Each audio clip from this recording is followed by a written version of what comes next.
If you want to capture more leads and boost your sales, you've come to the right video. Today, I'm not just going to show you how to create a high converting pop-up in Klaviyo, but also how to boost that pop-up even more. It's easier than you think, and I'm going to show you step by step how to do it. To be able to do email marketing from the beginning, you need to have leads. You need to have some people that you can send your emails to. If you don't have anybody in your database, you don't have anybody to send your emails to.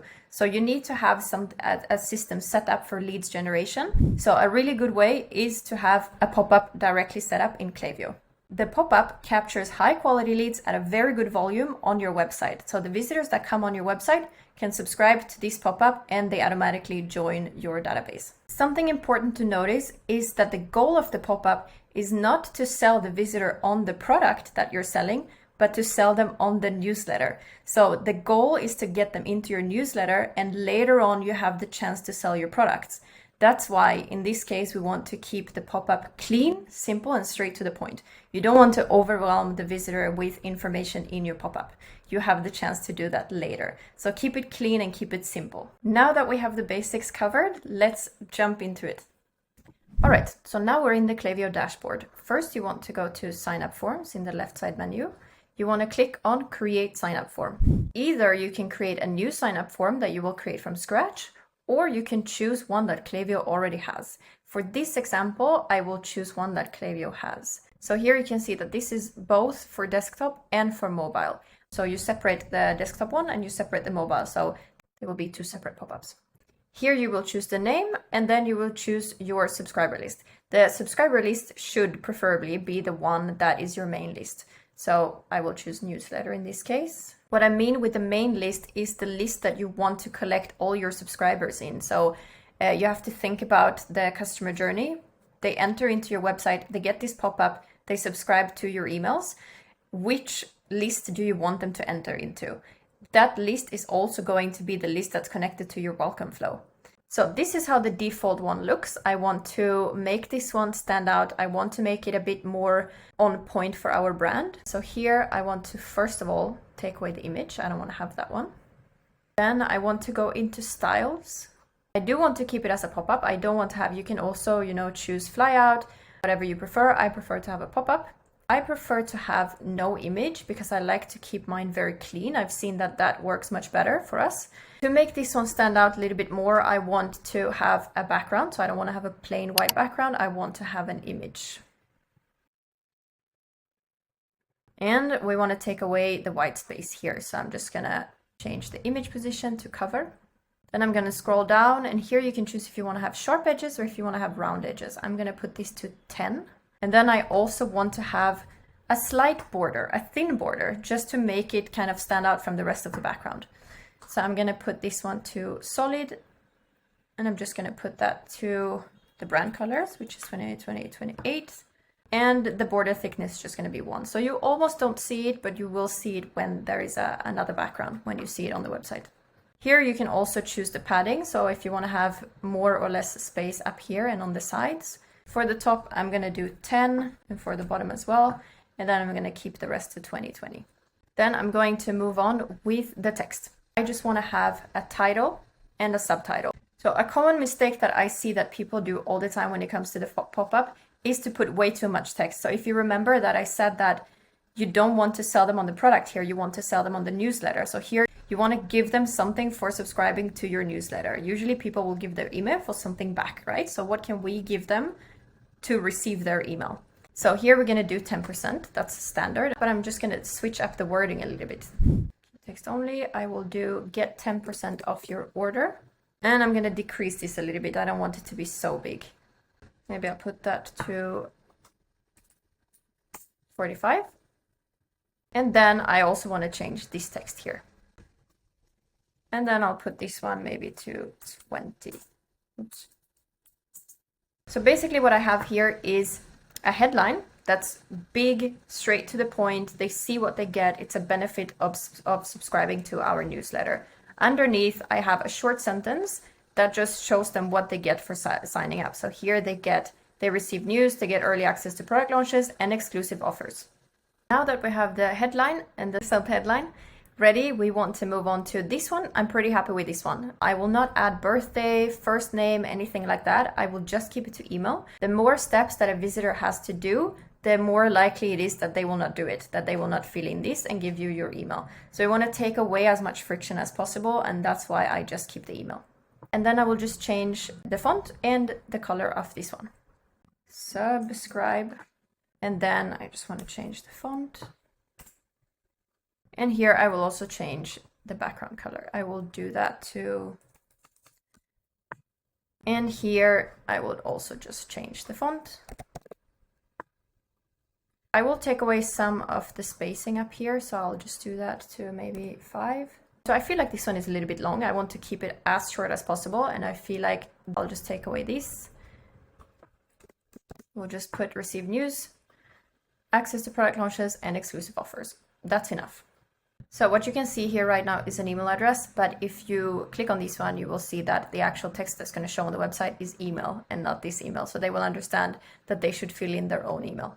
You also want to make sure that it's checked to required. They have to enter their email address. Something else that's very important is that you make it easy for the people to be able to close your form. If they don't want to fill it in, they should be able to get it away without any friction or without any issues.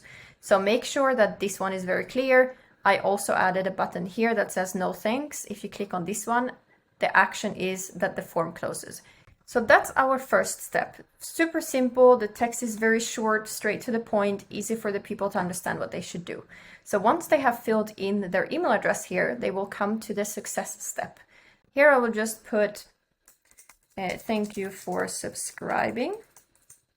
I will scroll down and I will just change the padding a little bit because I don't want to have so much space. And then I will change the text here as well. So I will just change the color and the font.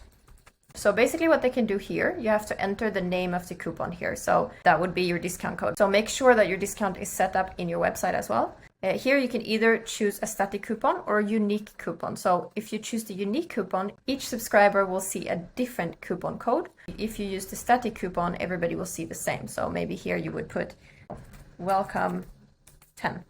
That would be the discount code. That would be the discount code for everybody. So once they receive this, they click here, it will apply that discount code automatically to their checkout, which is amazing. And here I just want to change it to the same colors to keep the same palettes. So now we're done with the subscribe step and we're done with the success step. Now we want to make sure that the visitor sees this pop-up when we want them to see it. So we will go to targeting and behavior. Here you can choose either to show it immediately. I don't recommend that because that kind of distracts the visitors of browsing your website. You don't want to get that pop-up right away when they come on your website. You want them to have the chance to look at your website for a few seconds before they actually get the pop-up. Then they have a bit more intention of staying on the website. So I would recommend doing based on rules. Here you can choose when a visitor is exiting the page, after a time delay, after a visitor has scrolled a certain amount of website, or after a visitor sees a certain number of pages. We usually do after time delay, and what works here really well is between 6 and 14 seconds. Or you could also do after a visitor scrolled a certain amount. Here you could do maybe 30%. You can also do both. I don't recommend that. That's too much if you do these combined. But here you could also do if they scroll down on your page and they've scrolled down 50%, for example. You could also do when a visitor is exiting the page. This one is quite good as well, but you could also use a different message there. Then you want to scroll down. And here you want to choose the devices. So once again, you can choose to show this one both on desktop and on mobile. So if I show you on mobile, you will see how it looks. It works pretty good on mobile as well, but I prefer to separate them. You can see the statistics, you can optimize it a little bit. Maybe on mobile, you want to make this a little bit bigger. So I will just keep them separate. So I will go back to targeting.